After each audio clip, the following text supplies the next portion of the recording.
مثال مشہور ہے کہ مرا ہاتھی 1.25 لاکھ کا۔ یہ بات اکثر انسانوں پر بھی صادق آتی ہے۔ کیا آپ جانتے ہیں بعض مردہ افراد دنیا کے دولت مند ترین شخصیات میں شامل ہیں، بلکہ مرنے کے بعد بھی ان کی دولت میں اضافہ ہوتا جا رہا ہے۔ فوربس میگزین میں ایسے لوگ بھی شامل ہیں جن کے مرنے کے بعد 2021 میں یعنی 1 سال بعد ان کی دولت میں 72% اضافہ ہوا ہے۔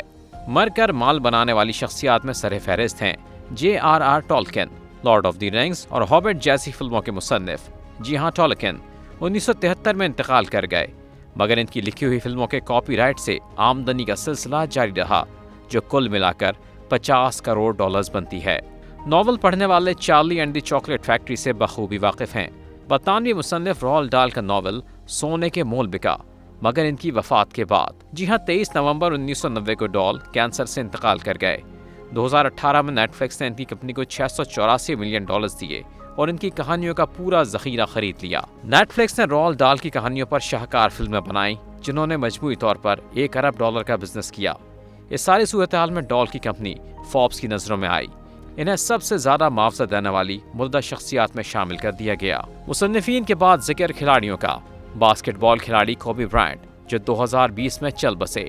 ہیلی کاپٹر حادثے میں مرنے والے کھلاڑی اسپورٹس ڈرنک باڈی آرمر میں شیئرز رکھتے تھے، جو کوکا کولا نے خریدے، جس سے ان کی میراث میں $40 کروڑ آئے۔ اس معاملے میں گلوکار بھی پیچھے نہیں۔ ایلوس پریسلے کو گزرے زمانہ بیت گیا۔ فوربس میگزین راک میوزک کے بادشاہ کو اکنامک پاور ہاؤس قرار دیتا ہے۔ موت کے 45 سال بعد ایلوس پریسلے نے $110 ملین کمائے، جس میں بڑا حصہ باکس آفس اور گریس لینڈ میں تجارت کا بنتا ہے۔ صرف کاپی رائٹس کی مد میں پریسلے نے $5 ملین کمائے۔ کنگ آف راک کے بعد بات ہو جائے کنگ آف پاپ کی۔ مائیکل جیکسن نے جن گیتوں میں آواز کا جادو جگایا، وہ آج بھی ہاتھوں ہاتھ بک رہے ہیں۔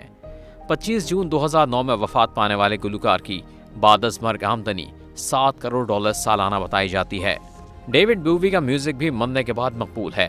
کینسر کے سبب 2016 میں ڈیوڈ بووی دنیا چھوڑ گئے، مگر اسٹریمنگ سائٹس پر ان کا میوزک مقبول رہا۔ ڈیوڈ بووی کے مرنے کے بعد آمدنی $25 کروڑ بتائی جاتی ہے، جس میں بڑا حصہ ان کے میوزیکل کیٹلاگز کا شامل ہے۔ اب ہو جائے شوبز کے سب سے محنتی ستارے کی بات، جسے مرنے کے بعد بھی محنت کا صلہ مل رہا ہے۔ جیمز براؤن دسمبر 2006 میں چل بسے۔ مرنے کے بعد نیو یارک کے میوزک پبلشر نے ان کا کام $10 کروڑ میں خرید لیا۔ اس طرح ڈیوڈ بووی فوربس میگزین کا حصہ ہیں۔ معروف گیت ہاللویا کے گلوکار لورنارڈ کوہن بھی 2016 میں وفات پا گئے، تاہم ان کی آواز اور موسیقی زندہ رہی۔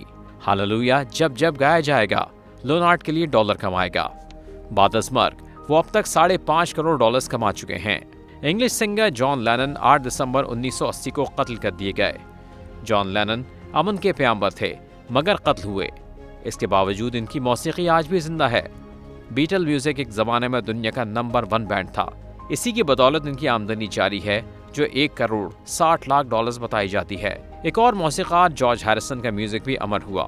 جارج 29 نومبر کو کینسر سے چل بسے، تاہم کوائٹ بیٹل کی مقبولیت زندہ رہی۔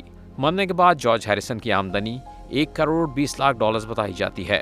آواز کا جادو جگانے والوں کے بعد بات ہو جائے میوزک بجانے والوں کی، تو معروف ڈرمر جیف پورکارو اگست 1992 میں چل بسے۔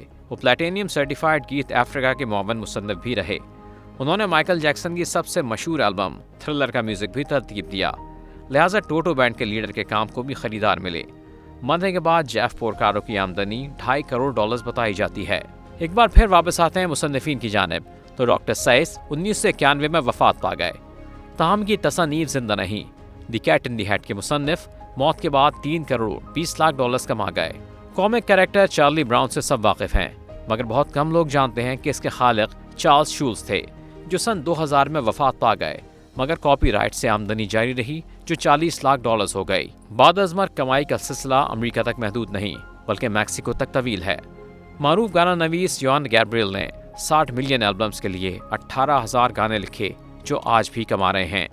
ان کی بعد از مرگ آمدن $2 کروڑ 30 لاکھ بتائی جاتی ہے۔